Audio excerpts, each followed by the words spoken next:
Però è venuto proprio, vedo che è girato la macchina e poi sto aiutando loro perché la cintura non ce la faccio. Vengo con coltello e poi forbici.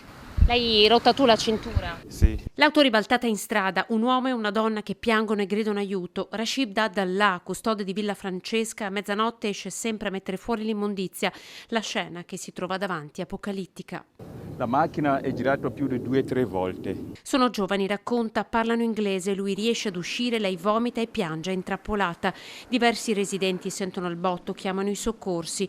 Sono i pompieri arrivati subito a liberare anche la ragazza che risulterà poi essere una 25enne, lui invece ha 33 anni.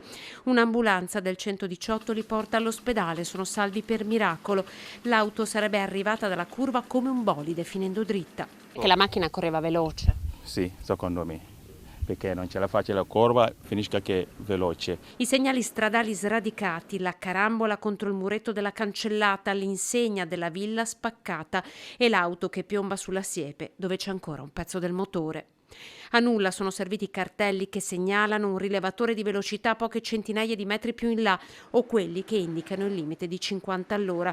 Strada Bibano è una pista e lo dicono tutti. Qualcosa di più che rallenti un po' perché si sfreccia qua, indubbiamente. Poi la gente magari sa e non sa della curva e spesso si ribaltano. Un mese fa un altro giovane alla guida alla curva è andato dritto sfondando una muretta.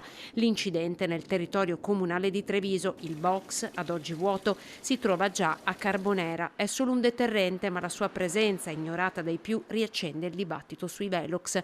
In via Bibana, dove il limite è addirittura di 30 all'ora, non li vogliono nemmeno i velox, ma chiedono un rallentatore. Non è la prima volta che ad esempio da quella zona non arrivano neanche a fermarsi allo stop e quindi sono entrati direttamente dentro casa del proprietario. E qui scatta il paradosso, il rallentatore una volta c'era ma era troppo alto, per questo è stato contestato e poi tolto. Era troppo alto e chi passava con le auto si le danneggiava, ma se le danneggi è perché hai una velocità sostenuta.